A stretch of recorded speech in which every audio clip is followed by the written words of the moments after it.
There was trouble in the air. I left you the other day with Henry Clay sloshing down some brandy on a late night in mid-January 1850 to try to come up with ways of solving the great political challenges they faced between the sections and over the expansion of slavery.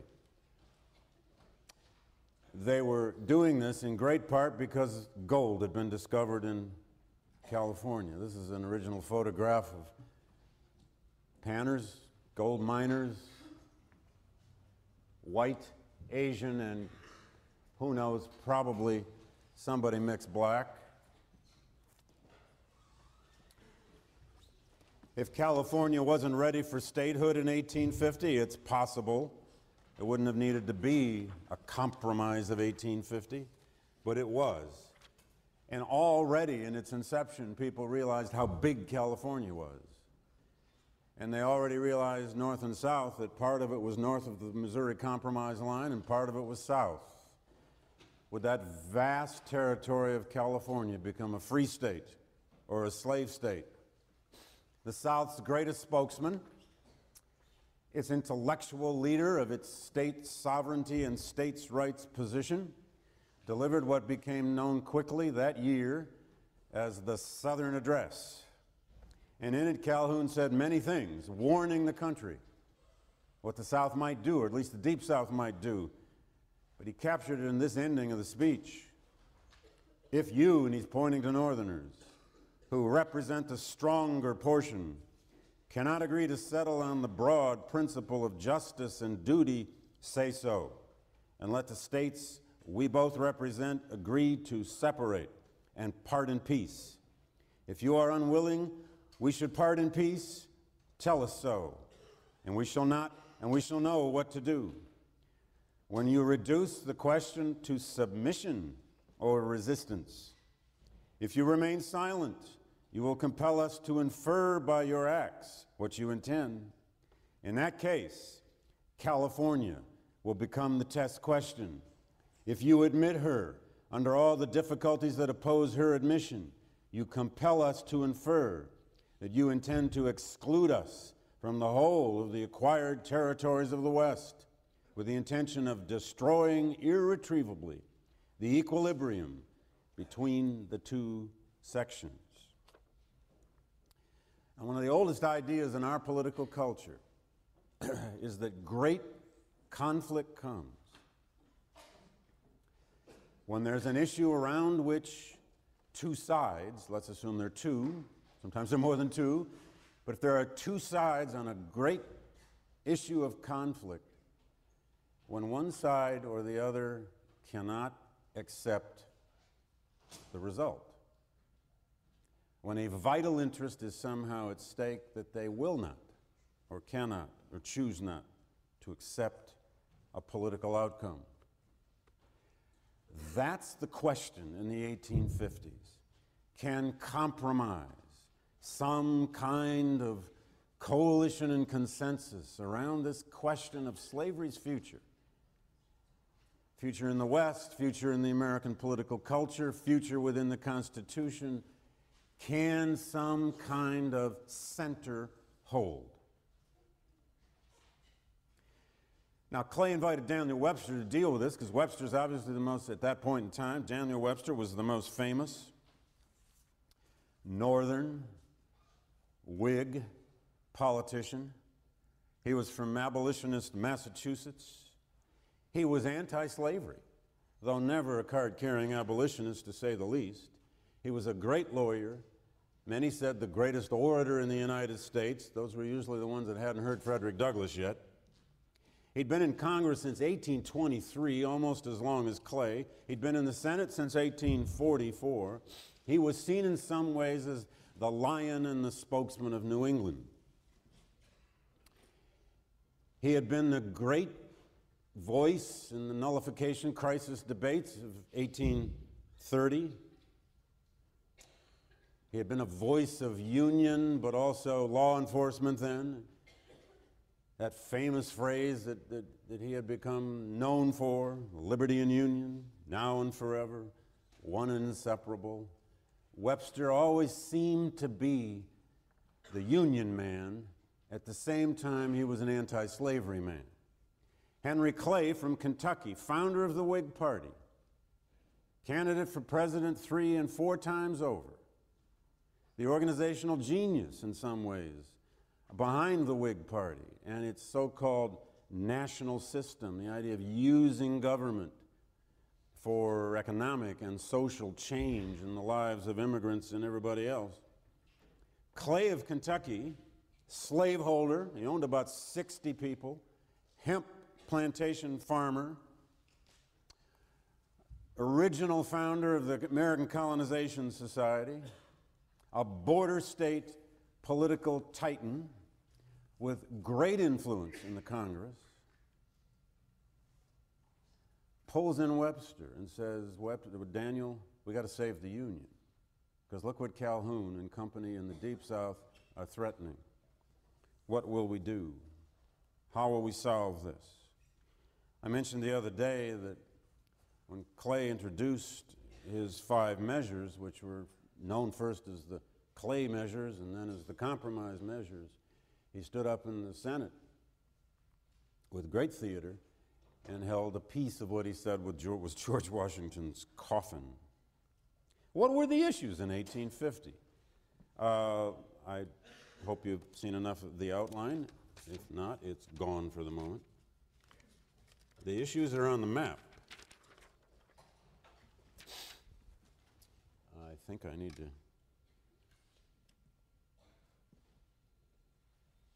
Now they tell me that makes it better. Okay, it's better, I guess.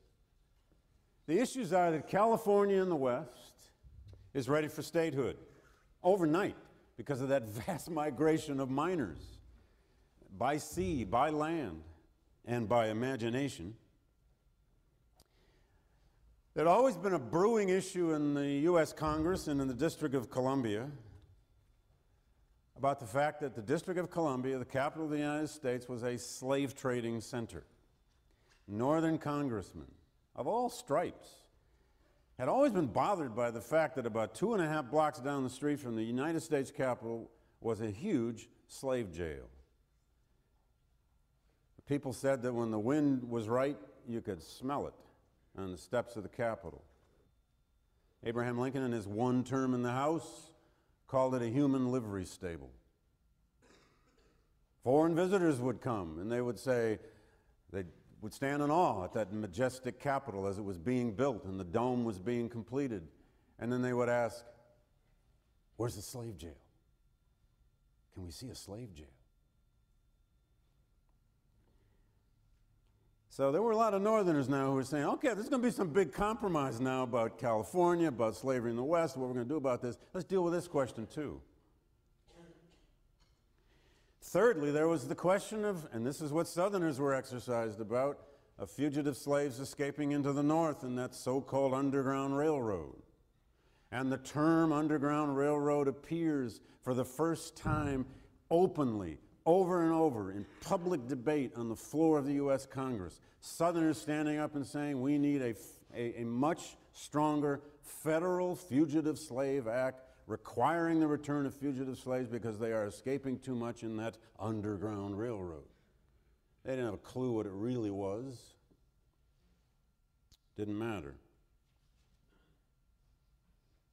But Southerners wanted fugitive slaves retrieved to them by law under federal enforcement, no questions asked. And then there was the problem of Texas now.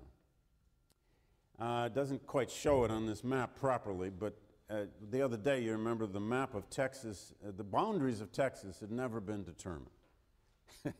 To the Mexicans, much less to the Americans. And the idea here now was to, how would you kind of divide up Texas? There was no New Mexico or Arizona yet. It's just this vast territory called the New Mexico Territory.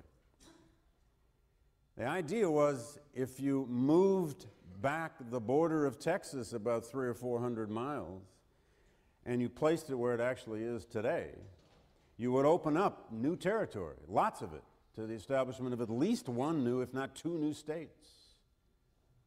And those states in the Southern imagination would, in all likelihood, be slave states. They were Southern. what to do with the Texas boundary.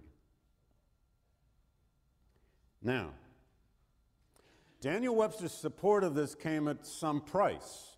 It came at a huge price for his own career. The 5 measures that came out of their discussions, they weren't alone, but they really did conceive this. The 5 parts of the Compromise of 1850 will be on your citizenship test. You shouldn't have U.S. citizenship if you can't name the 5 parts of the Compromise of 1850. I've always believed that. And the 3 parts of the Kansas-Nebraska Act.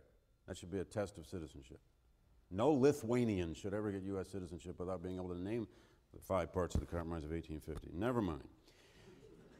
California would be admitted as a free state. Clay said there's no way around this. If they hold a referendum in California, it's going to be a free state. The people who've gone there are all, they're all little people. They're all these, these miners and these panners. They're immigrants. They're people from Germany who've come across the sea all in one year to go find gold in California. They're not going to be slaveholders. All right, California will be admitted as a free state, but now, remember what Calhoun had said. So what are you going to give the South?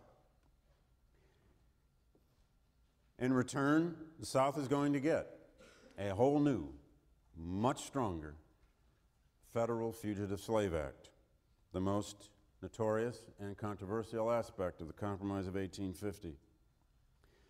Secondly, Clay said to Webster, let's abolish the slave trade in the District of Columbia. We have federal jurisdiction over that. The Congress has jurisdiction over the district.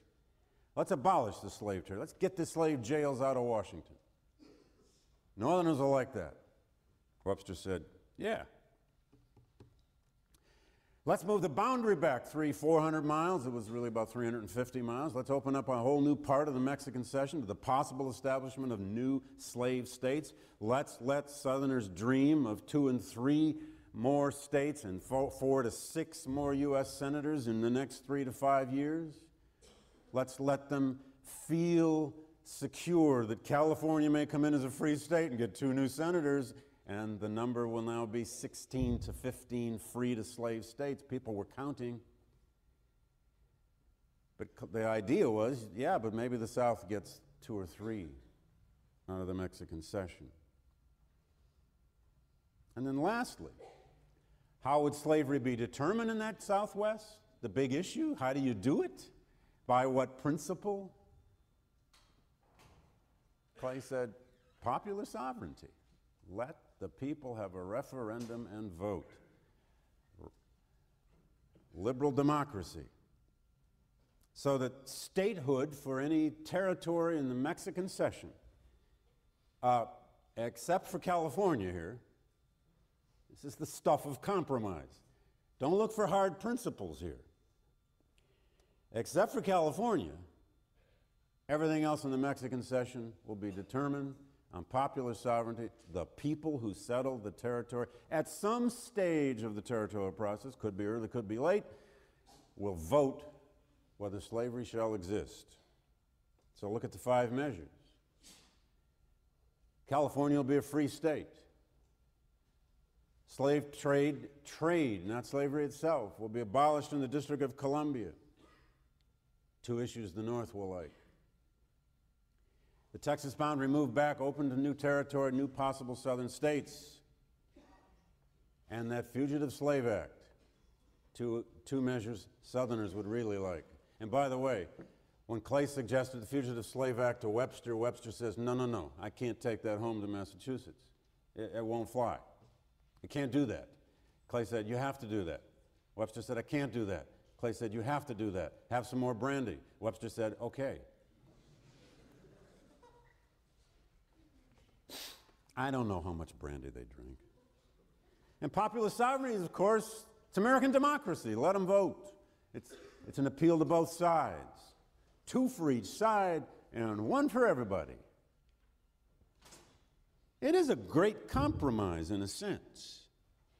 But how is it actually passed is crucial. And of course, its substance is crucial. The way it was finally passed is that once, and by the way, there was no certainty whatsoever that this would work. After Clay initiated the debate with an emotional appeal for union,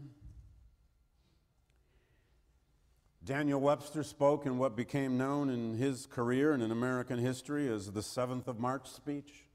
He held forth for 3 hours in one of his classic philippics. It began with the famous lines, "I wish to speak today not as a Massachusetts man nor as a Northern man, but as an American. I speak today for the preservation of the Union."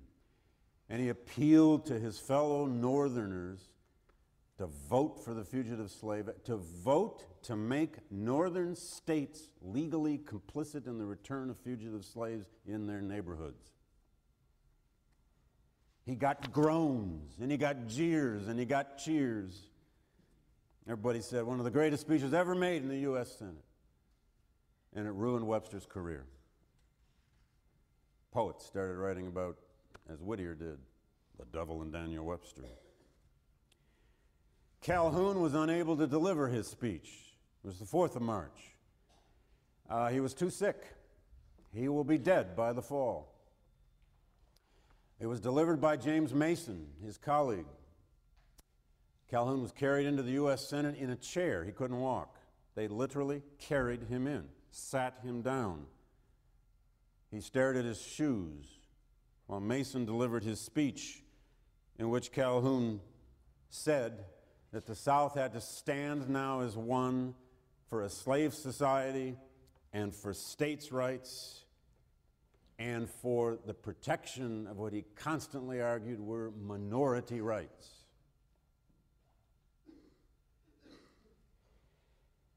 Calhoun's speech, arguably, I think, from an interpretive mode now, frightened especially some Northerners into voting for a compromise they hated. It may have even frightened some border state Democrats and Whigs to vote for this thing, some of which they hated. Like any great compromise, if any of you have ever been on major, political committees, dorm committees, and so on, you got to pass something, but you got 2 or 3 things on the bill. And there are these people who hate item number 1, and these people who hate item number 2, and these people who hate item number 3. What happens if you vote on all 3 at the same time? Everybody's got something to vote against. So the way the Compromise of 1850 was passed, and it was passed largely by the young Stephen A. Douglas, who took over the management. He's about 38 years old at this point, senator from Illinois, a young titan, small as he was, 5'6", a young titan of the Democratic Party from Illinois. He was really the parliamentary manager in the midst of the debates from March into the summer of 1850. There were threats of disunion from Southerners every other day, brave threats in Southern newspapers. So what Douglas did is a classic parliamentary maneuver. He voted on each bill separately and ultimately called it the Omnibus Bill. And in each case, managed just enough of a narrow majority, getting enough Northerners, especially Northern Democrats, to vote for that Fugitive Slave Act, which they tended to hate, and then just enough Southern, what's left of the Whigs, to vote for the end of the slave trade in the District of Columbia, and it passed in early August 1850. Henry Clay, ill, terminally sick, had gone home to Kentucky.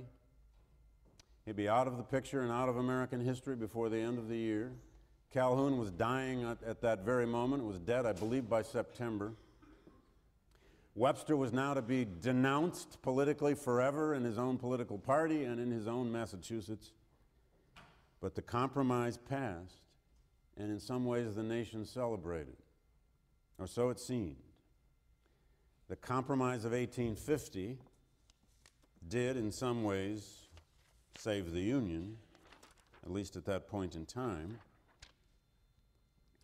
But as David Potter, the best historian of this we've ever had, said, it was far more, and it's the best way to remember it, I think, it was far more an armistice than it really was a compromise. It began to collapse almost as fast as it passed. There were huge rallies and marches in northern cities celebrating the saving of the Union. People were frightened. I mean, business interests in the North, not just in New York City, where the banks all were, but now in this colossus of Chicago, this burgeoning railroad center in the West, in Cincinnati, Detroit, were worried. I mean, what if there is disunion? What happens to the economy? What happens to trade? So there were great rallies. At the same time, the state of Georgia met its legislature by December 1850 and passed what they called the Georgia Platform and sent it all around the rest of the Deep South. And it said the state of Georgia gave only its conditional acceptance to the compromise measures, waiting to see whether the North acted in good faith. In other words, we don't trust you. Some northern state legislatures said, oh, really? And they passed resolutions saying, we don't think we trust you either.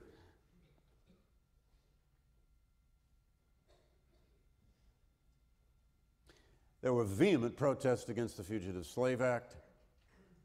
The Fugitive Slave Act, above all else, in this crisis, caused much further conflict.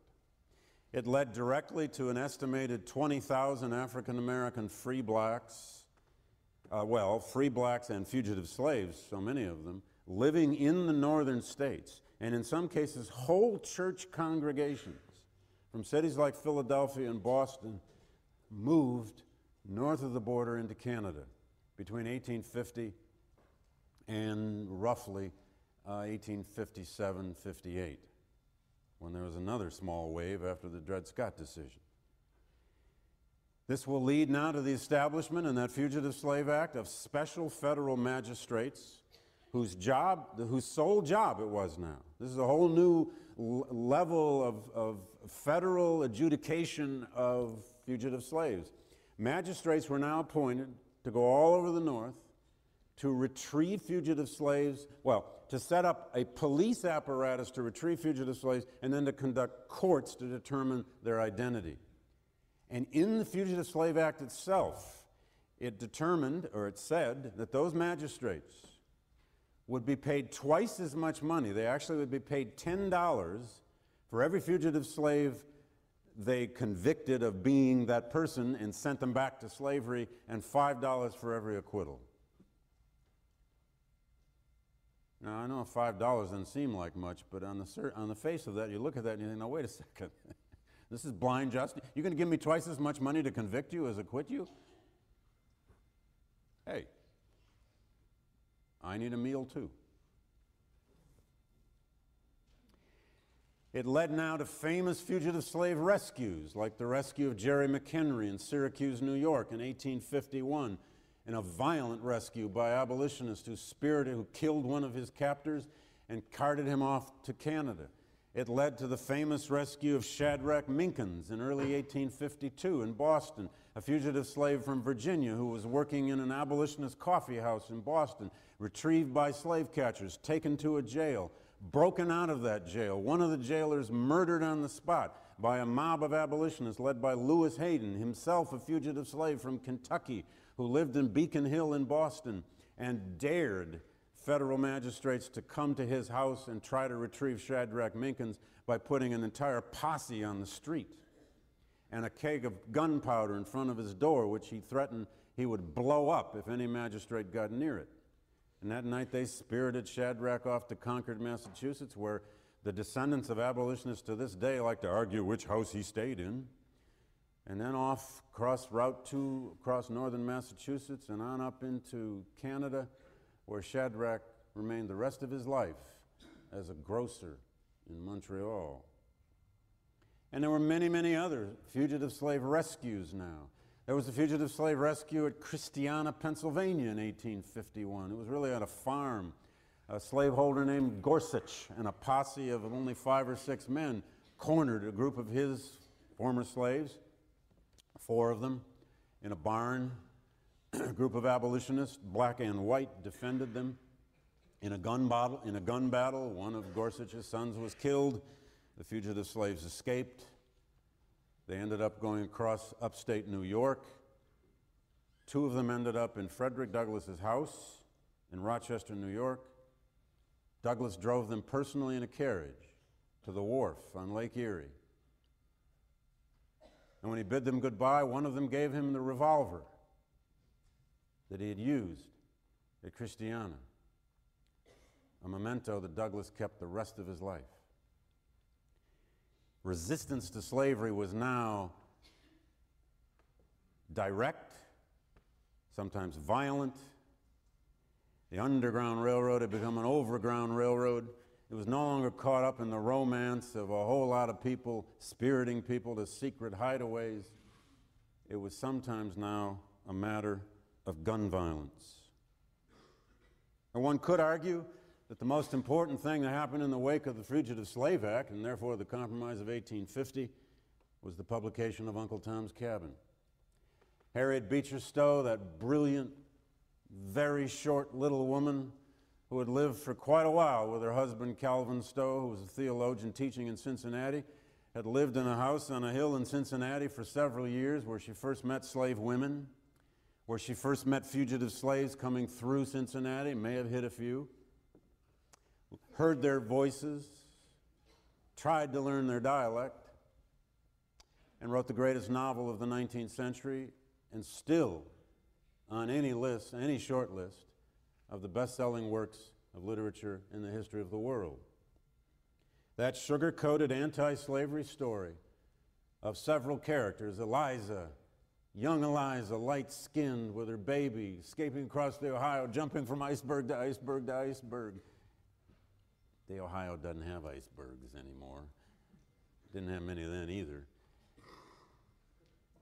Or Uncle Tom himself, the most important Christ-like figure in all of American literature. Harriet Stowe wrote a brilliant book, whatever anyone wants to say about it.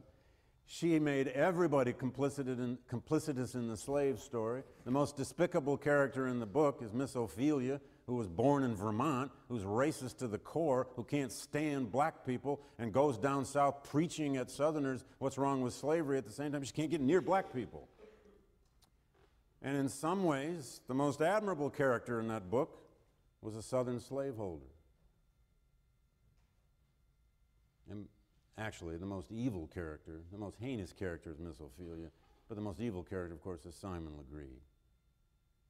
And Simon Legree was himself from New England.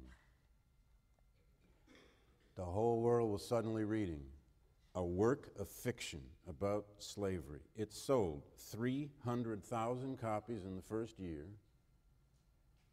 By far, broke every sales record of any book ever published, ever, anywhere. Reprinted into at least 20 languages in its first 5 years of existence, made into stage plays within 2 years.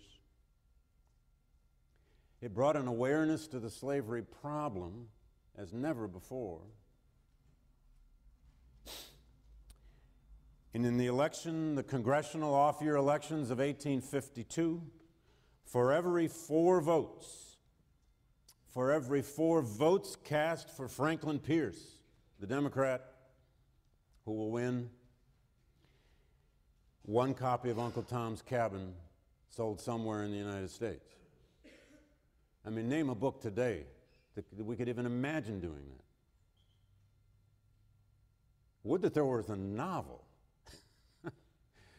that our electorate was electrified by in some way.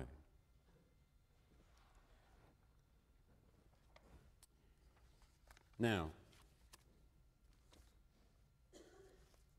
in the wake of the Compromise of 1850, the country now, though, had to face this question, not just what you're going to do with the Mexican cession territories. That's going to take a little while.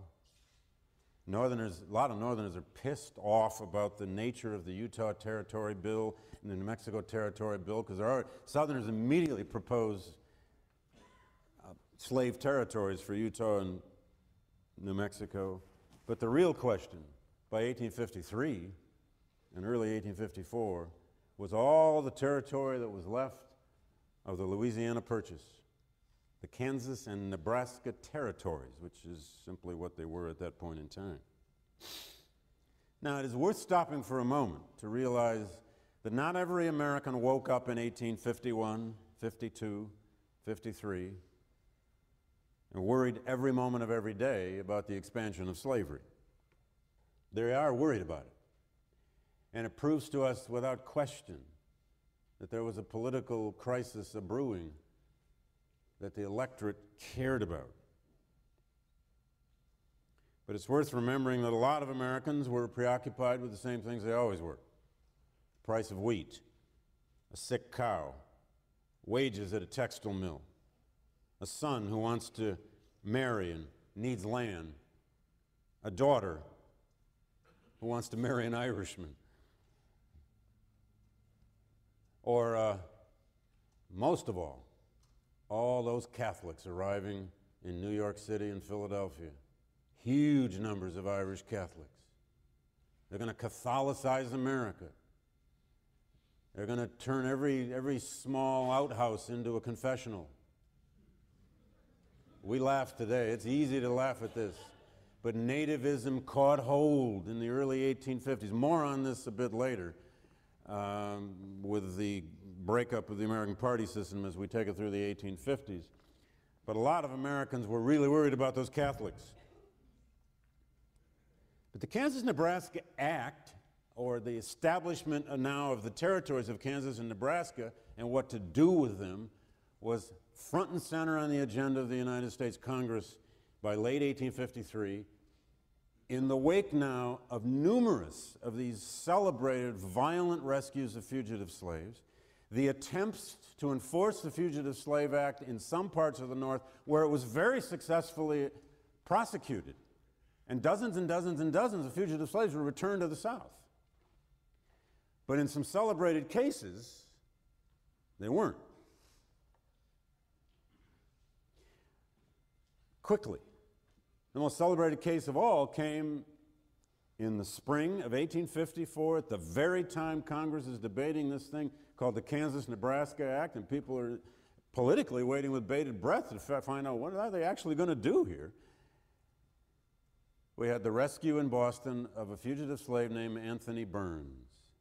He was a young guy in his early 20s. He had escaped out of Virginia, up to Boston by sea. He too was working in actually a store at one point, a coffee shop at another point. He was even distributing copies of William Lloyd Garrison's Liberator. He hadn't been there even a year, and slave catchers found him, captured him. Now, after Shadrach Minkins got out of Boston in 1852, the Anthony Burns rendition case captured the imagination of the nation because Franklin Pierce, President of the United States, moved federal troops, about 3,000 of them, into the streets of Boston to guard the courthouse and to guard the jail and make sure nobody broke Anthony Burns out. It became a test case for the Democratic Party of Massachusetts. And on the day Anthony Burns was he was convicted, marched from the jail down to the wharf and put on a ship back to slavery in Virginia, the abolitionist community, black and white, of Boston and all of Massachusetts gathered in Boston. They held an all-night vigil with candlelight outside of the jail, and they draped the streets of Boston, or some of the streets, in black crepe in mourning. Burns was sent back to Virginia. His story is amazing, though. His owner then sold him. He was too famous.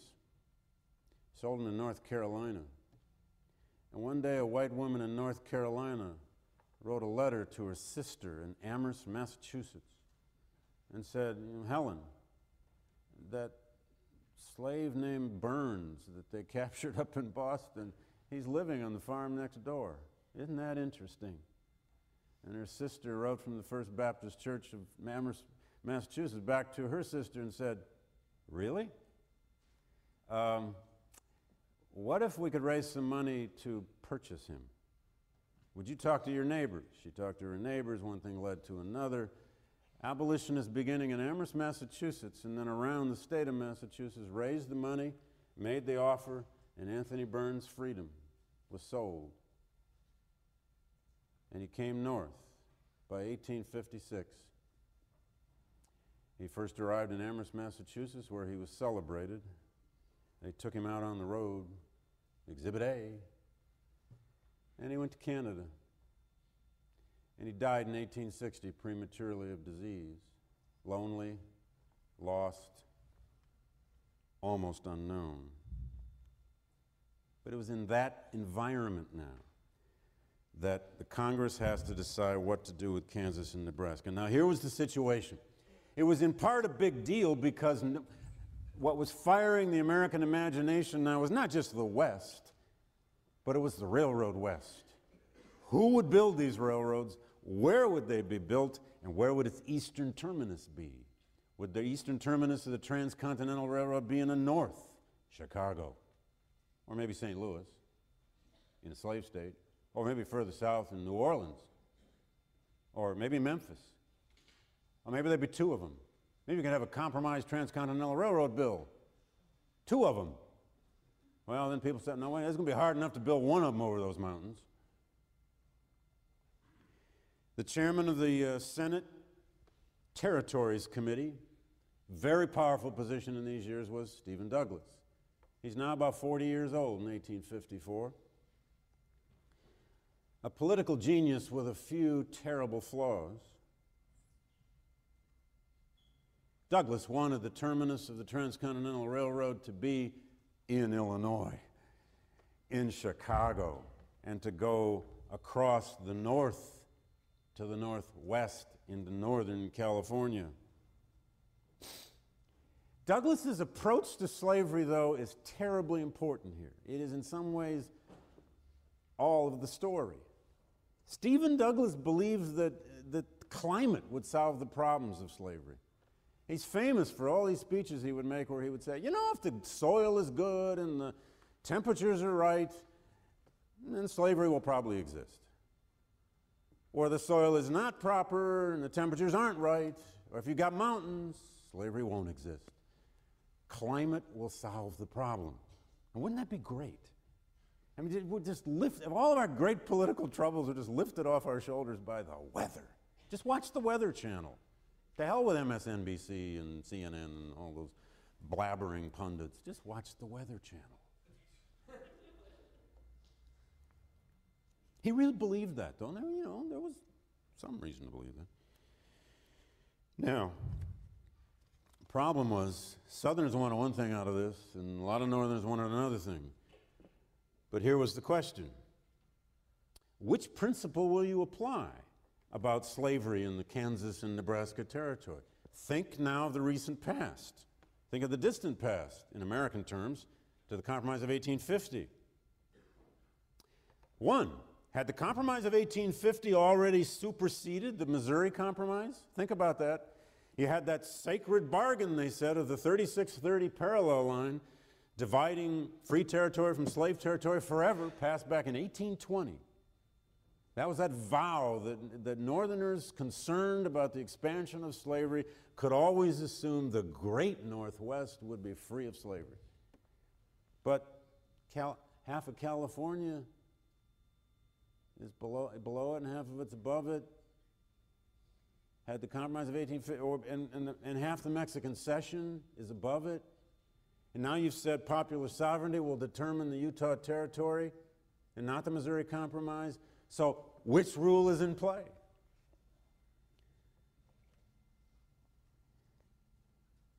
Which principle do you apply? Do you apply the oldest principle of the Northwest Ordinance from 1787? The Northwest Ordinance, folks, had said slavery shall never exist in the Northwest Territory, which became those 5 states of Michigan, Ohio, Indiana, Illinois, and Wisconsin.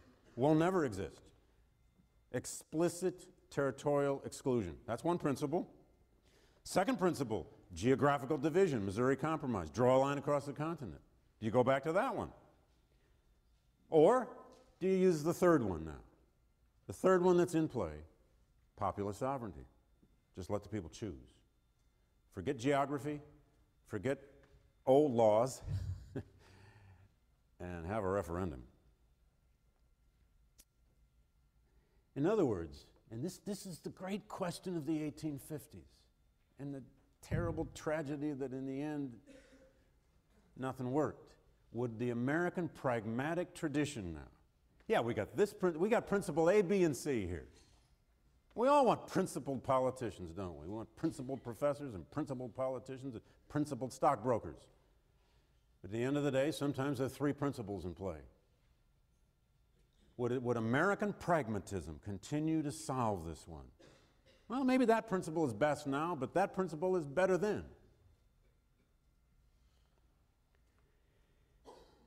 Douglas wrote the bill, the Kansas-Nebraska Bill, as it was called, or Act. Now,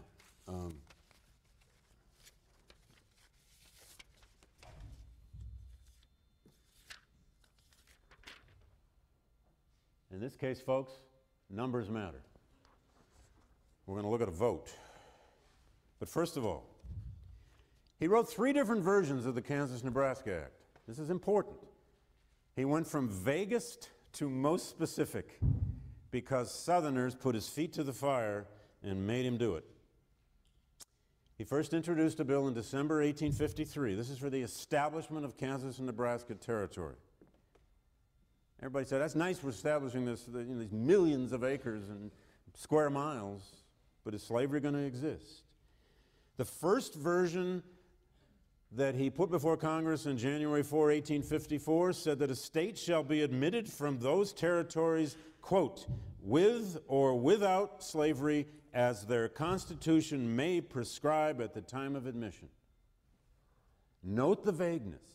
And you all know that in politics sometimes the vaguer you are, the more you get done. Slavery, with or without slavery as their constitution may prescribe at the time of their admission. How that's to be done was not mentioned. Douglas said, leave it to time, climate, and good sense. It was silent about the old Missouri Compromise line. Southerners quickly reacted and said, Stephen, his own fellow Democrats in the South, who were now dominant in the South, said, nope, not enough. And there were a lot of powerful Southerners in the Senate. So he drafted 6 days later, January 10 of 54, a second version of the Kansas-Nebraska Act. And he gave a direct statement of popular sovereignty. Quote, the decision on slavery shall be left to the people residing therein. Now he's moved one step further and said there's going to be a vote out there, and however they vote, that'll determine it. Again, his fellow Southerners said, no, not enough. And there's a famous episode where, as a kind of spokesman for the Southern point of view, a Kentucky Whig from the other party named Archibald Dixon took Stephen Douglas for a ride in a carriage one day in March of 1854 after in late January. They were going to vote on it later in March, but in late January, took him for a carriage ride. And Dixon, in no uncertain terms, told Douglas, no, what you have to do is you have to draft an explicit repeal of the Missouri Compromise line, a specific repeal of any geographic division between slavery and freedom in the West. In other words, Stephen, you have to open up the entire West to the possible expansion of slavery. Douglas didn't want to do that. He knew this was going to cause a bad time in the North, and he is alleged to have said back to Dixon, quote, by God, sir, you are right. I will incorporate it in my bill, though I know it will raise a hell of a storm. And he was right. It may seem a bit odd to us today that Americans could care this much about what was to be done to Nebraska, or for that matter, with Kansas. We didn't even know about Dorothy yet and the Yellow Brick Road. But Northerners really did care. Because think back again to this idea of free labor ideology, and we'll bring this up again and again in the next 3 lectures. The American dream to the average Northerner, immigrant or not, was land, free land if possible, cheap land if not, a place to move to, mobility where you would never have to compete with any kind of oligarchy that could control that land. The bill that he finally brought forth and that actually passed had two measures, and I'm going to leave you here. The two measures were the explicit repeal of the Missouri Compromise line and the principle of popular sovereignty, the formula for the settlement of Kansas and Nebraska. The Kansas-Nebraska Act is arguably the pivotal event politically of the 1850s that will now sectionalize American politics, break apart forever the Whig Party, what was left of it, and give birth to the first successful third-party coalition movement in American history, the Republican Party, immediately, which comes into existence immediately in the wake of the Kansas-Nebraska Act. And if you want to understand how sectional that vote was, write down that vote count in the House. Note, Northern Democrats split right in half. That's Douglas's party. But nearly half of his own party in the House voted against this bill. Southern Democrats, 57-2. I can't explain those two. I don't know what happened to them. Northern Whigs, 45-0 against this. This is polarization, folks. We've heard a lot about that recently. Southern Whigs, 12-7. The Whig Party is diminishing.